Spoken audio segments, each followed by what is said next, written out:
Um, so let's keep on moving here. Yeah. I want to jump into the questions. Well, I want to talk about trauma, right? Because as a Black man, I feel that trauma is inflicted upon me daily involuntarily. Hmm.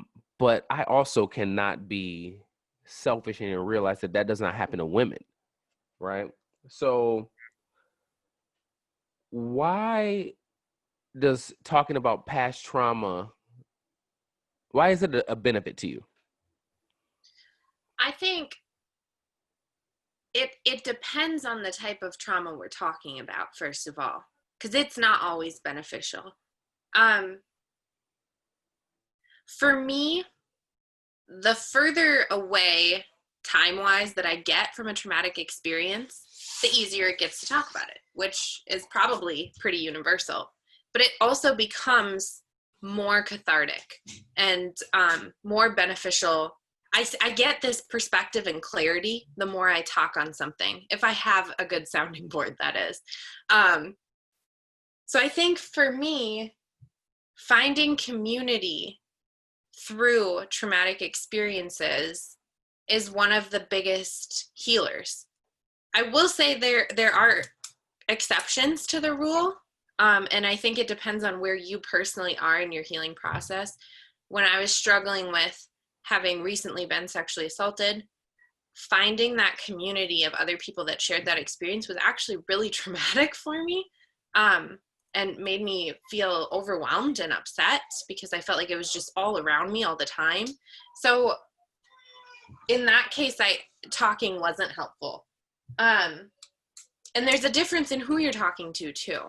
So talking to friends is different than how you're going to feel when you're talking to family about past trauma.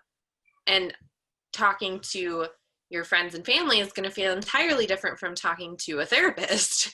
So it really does depend on the exact situation for me.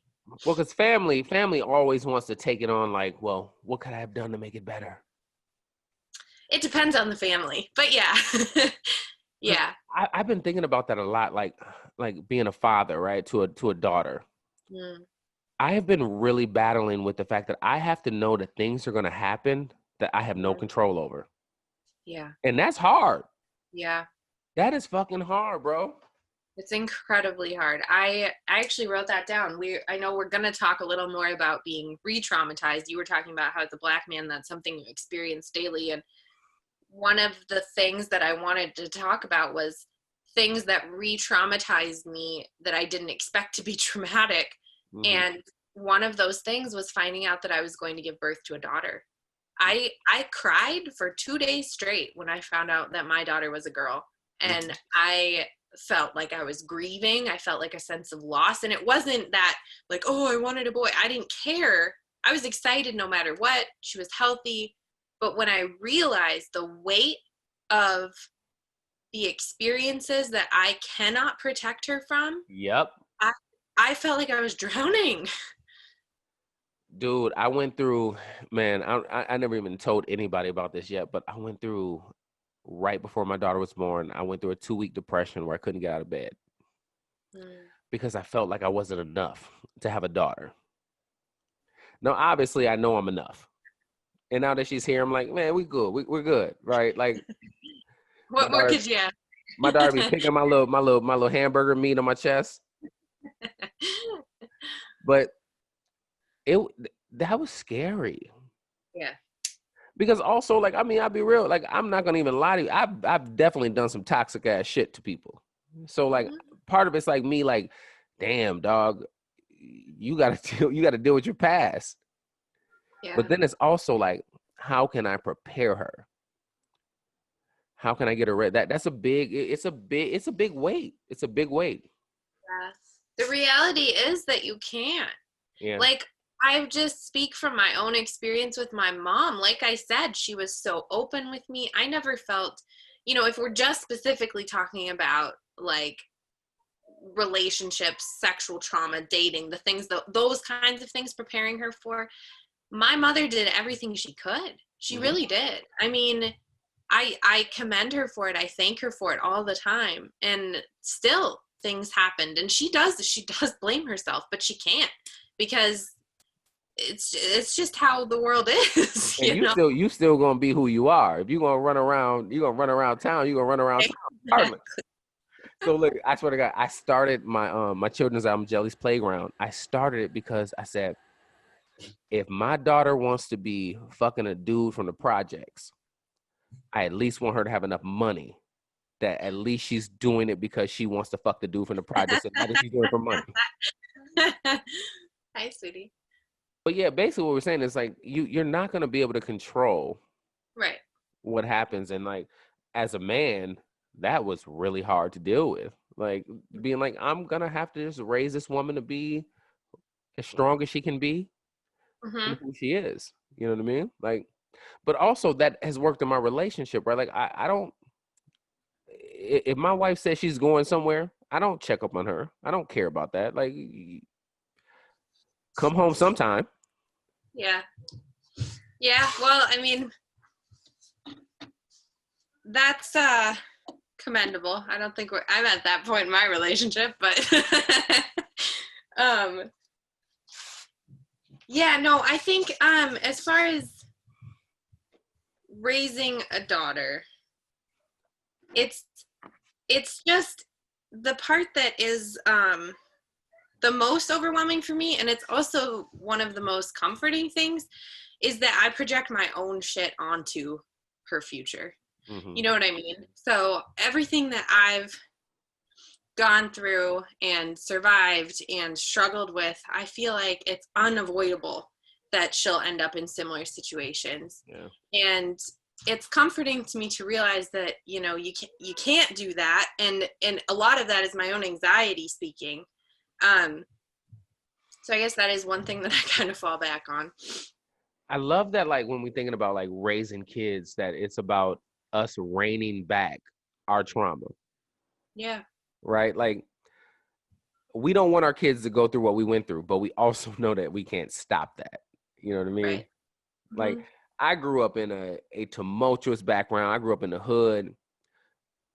I want to do everything in my possibilities to make sure my daughter does not go through that. But at the same time, I have no control over that. Right. And you just gotta live. You gotta live and make sure you give them the tools. So if it ever get too violent, call me. All right, so let's move on. We talked about how past re-traumatization by society. I want to get into that. Like, so with George Floyd, when George Floyd happened, it was my daughter's birthday, actually. And that was a really hard time for me because we went to the beach to hang out with me, my wife, my daughter, and my mother. And I went to the car to put the stuff back, and I saw the thing of George Floyd, and I looked at it, and I started crying. But I immediately stopped crying because I said, you have to be strong for your daughter and your wife because it's the birthday. How does trauma impact you that's involuntary?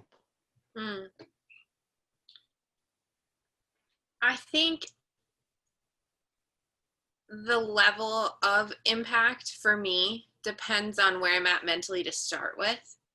If I'm already in kind of a bad place and I've been, you know, reliving things or thinking about the past a lot, seeing certain images or hearing certain things can be more impactful for me. I would say the thing that I can remember most clearly as a prime example of, like you were talking about with George Floyd, of re-traumatization for me recently, or somewhat recently, was when Brett Kavanaugh was appointed to the Supreme Court in 2018. So what happened was he was up for appointment and some allegations came out. Dianne Feinstein, who is a Democratic senator, revealed that an anonymous woman had come to her and said that he tried to sexually assault her in high school. And a few days later, it was sort of dismissed and kind of swept over. And a few days later, before his appointment, the woman herself actually came out publicly. Her name was Christine Blasey Ford. and she spoke very publicly during the time when, you know, we just went through this with Amy Coney Barrett, but there's that period where they're kind of questioning the potential justice and trying to figure out, you know, basically whether or not they deserve to be on the court. During that time, Dr. Ford came out and spoke very publicly about her experience with this man in high school. And it wasn't what happened to her that was re-traumatizing. And it wasn't even the fact that in the face of her coming forward, he was still appointed. I mean, that's a tale as old as time. Like, rich white men in positions of power are never held accountable for their actions. Like, done over. That wasn't what was traumatizing to me. It was the fact that Dr. Ford came forward after years of keeping her story to herself. It happened in high school. You know, they were in their 40s by the time that she spoke up about this. And she spoke up about this because she felt it prudent to the integrity of our nation. You know, she really did it in a selfless way, and she was shredded. She was ripped apart. Every single part of her history, her story, every single part of it was blasted apart on media outlets. The holes were poked in it constantly. And her story had a lot of similarities with what happened to me when I was 17. So to hear this national response to this woman being so brave to come forward with this story, as this disbelief, she has an ulterior motive, a hidden agenda, and she's not believable because of this, this, and this, it was really painful. I had the similar experience recently with the woman that accused Joe Biden, because I had friends and family that were close to me. I mean, most of my family, especially the older generation, tends to swing like classic liberal. I had friends, parents of friends from high school doing the same thing to this woman that the other side, quote unquote, had been doing to Dr. Ford 2 years ago, saying she was unbelievable because of this, her mental illness, her sexual history. Like, fuck the Me Too movement. Like, you literally turned around and did a 180 the minute that it benefited your political stance. Yeah. So things like that are extremely painful for me because they kind of echo on a much larger scale what happened to me when I started to tell people about my experience. Well, I want to get into that a little bit later. Definitely. Yeah, that's always a difficult topic to talk about because, like, we do a lot of not acknowledging women's stories, but we don't talk about how men are taught to pursue women. I was taught, right? I was taught when she says no, you pull your dick out and you keep on trying to figure it out till she wants to say yes, right? That's what I was taught at 13 years old. So you're not going to tell me that rape culture does not exist. No. Yeah, no. That's right? Yeah. Who do you remember specifically, like, who in your life was explicitly giving you that message? I'm curious. I'm not gonna say his name, but I know exactly who he is. No, just more like the relationship. Like, he was my cousin's boyfriend at the time, who was several years older than her. Sure. And, like, well, you know what's funny about this? It's not funny, sorry, but we talked maybe a year ago, and he was like, "Yeah, I turned you out, didn't I? I turned you out." And, like, I'm one who's like always extra consent based, right? Like, I'm the goofy dude who's sitting there like, "So do you want me to do this? Are you sure? You sure?" Right? Even if that's like literally like ruin the moment, I still do it. But yeah. I do remember that, like, I was taught that. You know what I mean? And so for me, like, I could never denounce somebody's story because I know how we were taught as men, and I know I'm not the only man that was taught like that. Yeah, I mean, women are too. It's funny. I remember I actually just recently had this pop up in my Facebook memories. I remember my stepdaughter at the time, she was 5, coming home from school, and she was really upset because she had a crush on a boy and she thought he didn't like her back.